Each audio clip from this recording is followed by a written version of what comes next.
Razer has made waves over the last few years as one of the few companies out there that really knows what's going on deep within the market.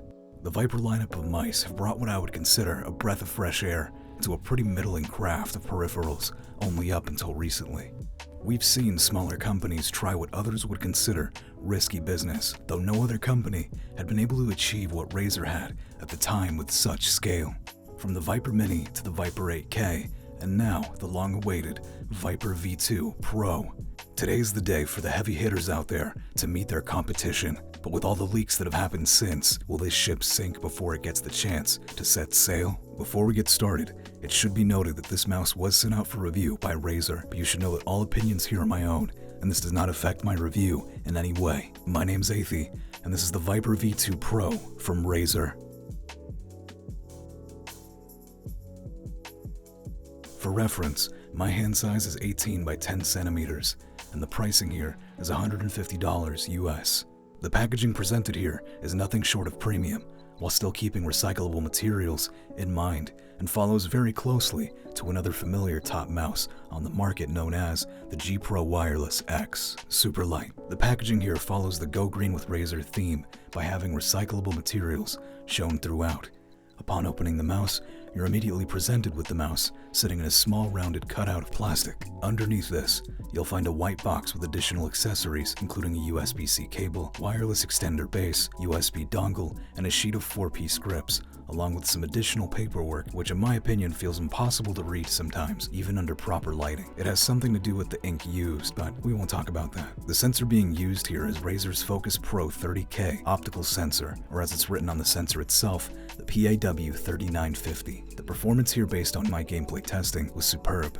I never encountered any issues in my time spent with this mouse, and my results when testing with Mouse Tester seemed pretty clean across the board in terms of CPI deviation, tested at 400, 800, and 1600 CPI. Now before we get into the software, I just want to have a bit of a disclaimer here for you guys. Originally, I was going to share some useful data that I had, but may have found an amazing opportunity at using NVIDIA's own LDAT for my data capture. For those who are unaware, LDAT is NVIDIA's latency display analysis tool, only available to a select number of reviewers. I'm happy to announce that my future reviews should contain such data using said tool, and rather than posting my findings with the previous method I'd used, I'd much rather wait to share my new discoveries with this mouse using LDAT. For the time being though, based on my real gameplay testing, you shouldn't have any issues to worry about with a top mouse such as this. Aside from that though, you should see a video soon enough of me doing mouse latency testing using LDAT from NVIDIA. I know for a lot of people that Razer's software can be a bit of a headache, but for me personally, Razer Synapse 3 software hasn't given me any noticeable issues as of late, especially when using the Viper V2 Pro. The first tab in Razer software allows you to change your mouse button functionality and set different profiles for various environments, while the second tab gives you the option of using your mouse with up to 5 DPI stages, or just a single DPI stage. DPI here also caps out at 30K. Polling rate options range from 125, 500, and 1000 Hz at the max. The third tab brings us to the Smart Tracking section, which essentially allows you to adjust LOD to your liking. The final tab lets you adjust wireless power saving in the form of a sleep mode after idle, and a low power mode when the mouse reaches any percent you assign to it. Now on to the battery life itself. Razer claims around 70 hours of battery life, and I'd say it comes pretty close in my use. I believe I only had to charge this mouse once in my time that I've had it. I had a lot of free time when it came to using this mouse specifically, so I definitely put the hours in on that battery for sure. I obviously never had any mouse die on me in this time, and I never really felt like I had to worry about the battery losing a charge on me in the middle of a serious game, though this is to be expected if it's to hold up in a fight against similar mice on the market. Now before we get into the buttons, here's a quick sound test.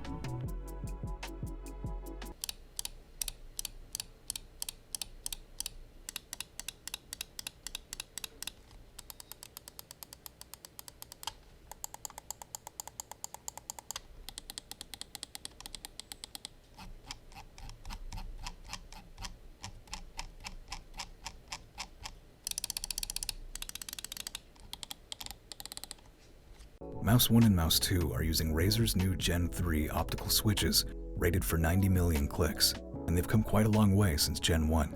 There's a small amount of pre-travel and medium post-travel. Button wobble or side play is pretty minimal here, considering the buttons are pretty locked in place regardless of the force applied outward. Clicks sound soft but have a light snappiness to them in feel. Side buttons are using switches similar in design to that of the G Pro Wireless X Superlight side switch Omrons. I'm unsure of the brand of switch, but there is a letter D etched into the switch itself. It's a black shell with a white or gray dot. Side buttons protrude nicely and are much easier to use than I remember with the original Viper Ultimate. Side buttons also have low pre-travel and equal post-travel, while also feeling light on the clicks. The main surface area of the side buttons are a matte finish, while the rounded edge is glossy. No right side buttons on the mouse this time around, so left-handed users may need to look elsewhere. At the bottom of the mouse, you'll find your roughly textured DPI button with a hold functionality as a power switch.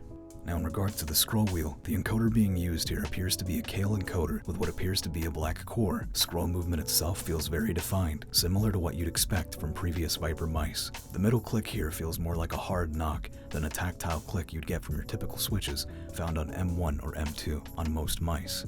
Thankfully, the middle click here is plenty spammable for in-game pings and the like.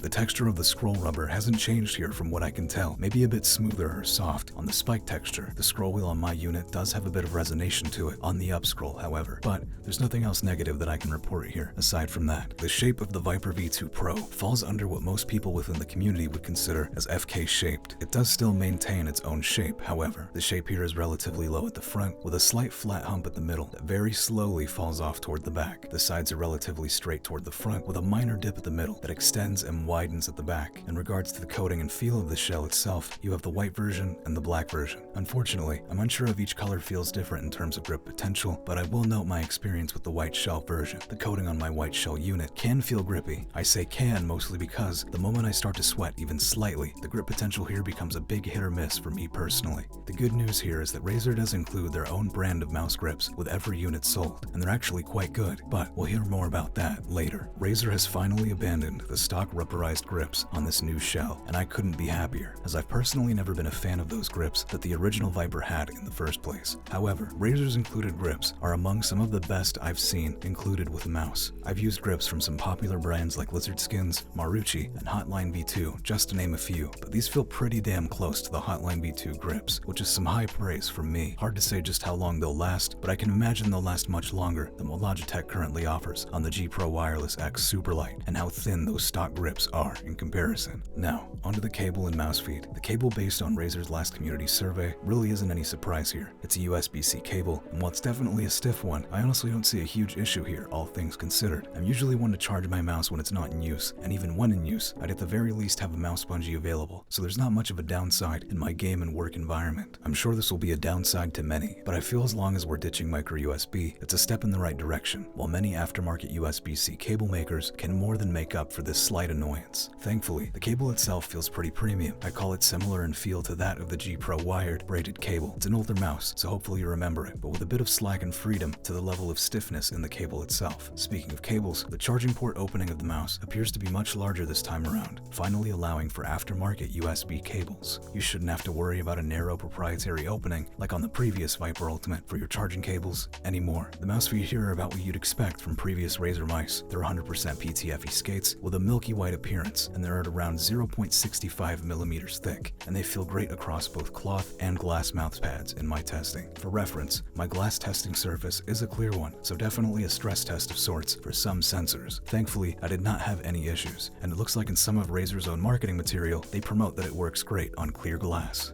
The weight of the mouse here is around 58 grams according to my scale, and around 60 grams with all the grips applied. And if you're curious about cable weight, it's about 64 grams with a bit of cable. Weight distribution feels good here, while maybe just a tad bit front heavy. Build quality is a very important point for a lot of users, and I'm happy to report here that the build quality on my unit is pretty solid. No side flex or creaking that I can find, with a reasonable amount of grip strength. I usually test for build quality and such, and something like Kovacs, as that's where my hand tends to strain itself the most when gripping mice. I'd say it's a pretty solid indicator on whether or not a mouse will buckle down or not during an intense gaming session. As we're nearing the end of this review, I'd like to say a few things. Razer has kept this mouse under wraps for quite some time, and while I'm sure Logitech and others are still sitting comfortably, the ground-shaking movement here cannot be ignored. Some of the biggest players in the peripheral market have finally revealed their hand, and now that we've seen it, I'm hopeful we'll be seeing even more from Razer and other companies to come.